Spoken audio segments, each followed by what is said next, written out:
The human body has a life, and the life is depends upon our hands and how we take care of this life. And if we learn how to take care of this life every day, then we have been responsible for this right. And we have to take the responsibility. And we have to have a total clarity, because the life is in our hand. What we do. But to become a totally life conscious, you have to become that. You have to become totally conscious of your life itself. First, remember this thing. And let me tell you, the day you are born, because the whole existence has come inside of us. And there are three English words. First English word is instinct. That is our body. Body is always in the present. Nothing can go wrong with the body. It's a totally infallible. It's a perfect body which nature has given us. And on top of that, the congenital abnormality which comes with that, we have to accept them. It can be a nasal deviation, it could be a ferret tetralogy, it could be a heart deviation problem, it could be any deformity in our body which we are born with that. And we have to accept that, and that has to be corrected by the medical science, which medical science has done that. They have corrected the medical, what you call a ferret tetralogy, deviated septum, cleft palate, and deviated septum, and on top of that, they have got what we call a deformity of the face itself, which has to be corrected, and that is instinct. And the second, and it is infallible. And second is intuition, being yourself, because everybody is born with that guru, G-U-R-U, guru. But unfortunately, the guru is inside. We only realize it as we get older, because we get above 25 years of age. Then we realize that there was a guru who was born with us, because that is your being yourself. That's a guru, because that's your life. And that's a totally infallible again. And then the third thing which we develop it, because we keep on learning, and which is coming on for generations, and that is the intuition, that is the intellect. The intellect is totally conditioned, and as it is totally conditioned, it's a totally knowledgeable, which we got it, and that is because which can be manipulated one way or the other. It can be positive and negative, and it's also totally fallible, and that is the beauty of that is. And if we understand that it's fallible, and we should understand it, we should respect that, and we should respect, as we respect that, the fallibility of the intellectual mind, it can only go so far, because the existence is a watcher, and the watcher is always the present, and the witness is always the present, and the observer is always the present. And that's why you will see all the animals, all the birds, and all the plants and the trees and the ocean and the mountains, they're all living.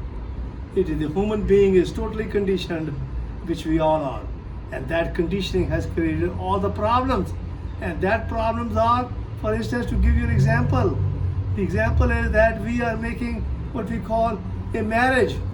Marriage is a conditioning that we want to find somebody. And that's a conditioning. And the children are conditioning. And that's why we have to stop it.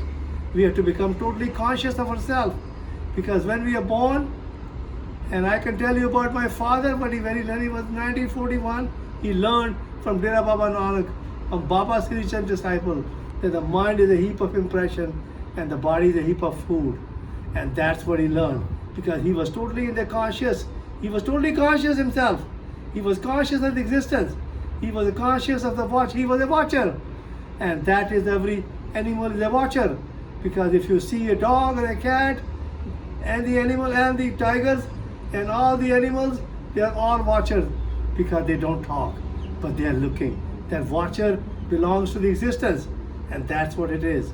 But unfortunately, we have developed the intellect, and that is totally conditioned. We have to understand that conditioning, and we should accept that conditioning, but we should learn how to be in the present. And that's why we should be living in the present, conscious of that, because that all the intellect things are because of the we call the subconscious mind, as have to call the conditioned unconsciousness. We are totally unconscious of that, and that's why the smoking is going on. That's why the drinking is going on, because we are not conscious. That's why the theft is going on. That's why the war is going on, because we are not conscious. We are only conscious of 1% of consciousness, because that guru is only becomes 1% of consciousness. And that's why, because when you see a tree, and the tree is moving up toward the sun, because the sun is going up and up and up and up. As the sun is going up and the tree is moving, that gives only 1% of consciousness. And maybe there's another 2 or 3% because the tree has branches which is going up. Because you see, most of the tree is down in the ground itself. If it's a 200 feet high tree, then you can feel the 200 feet high is down there. That's your unconsciousness. And that's why you are totally 99% unconsciousness. And you have to become conscious of that.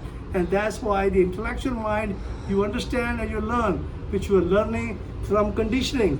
And as you are learning it, you become totally conscious of that, because that's what I have 5 children. I have 8 grandchildren. They are all conscious of intellect mind, but they also understand the intuition. They understand the instinct. And that's what every United States person has to do it.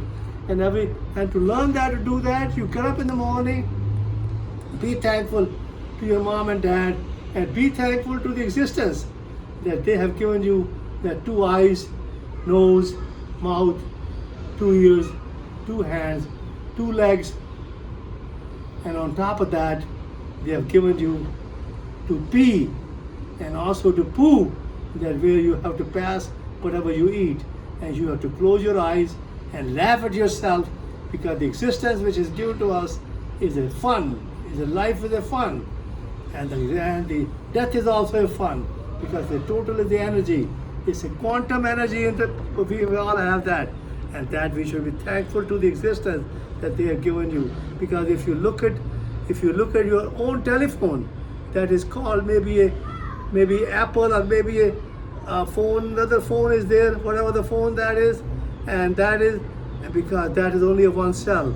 We have 100 trillion cells, and each cell has what we call 100 trillion atoms, and each atom has an electron and proton and neutron, and they are moving so fast, and that's all energy, and that's why we have to learn to become a total energy.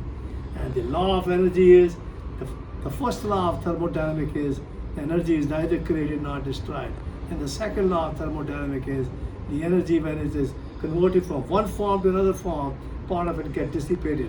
And that's why when we are going to the bathroom and when we are dying, and that's why part of it energy disappears, and that's called entropy. But we have to learn that. But we have to learn to live moment by moment, and that's the life is.